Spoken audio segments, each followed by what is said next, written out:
په ټوله نړۍ کې د کرونا د وژونکي او خطرناکې ناروغۍ په وړاندې مبارزه روانه ده، خو په وقایه سره موږ کولی سو مخه یې ونیسو. د ورځې په جریان کې په منظم ډول د 20 ثانیو لپاره خپل لاسونه په صابون او یا هم د لاس پریوللو په مایع پرېمینځئ. که شدیده تبه، سردردي، وچ ټوخی، ستوني درد او د بدن درد ولرئ، ژر روغتیایي مرکز ته مراجعه وکړئ. د ګڼې ګوڼې ځایونو ته مه ځئ، بې له ضرورته د کوره مه راوځئ او د لاس او غیږې روغبړ هم مه کوئ.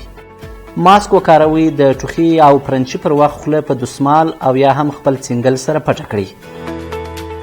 هګۍ او غوښې ښې پخې کړئ او ویټامین سي لرونکي خواړه ډیر وخورئ چې د بدن مقاومت مو زیات سي. وقایه تر درملنې غوره ده، نو هیله ده خپل ځان او ټولنه د دې وژونکې ناروغۍ څخه وژغورئ.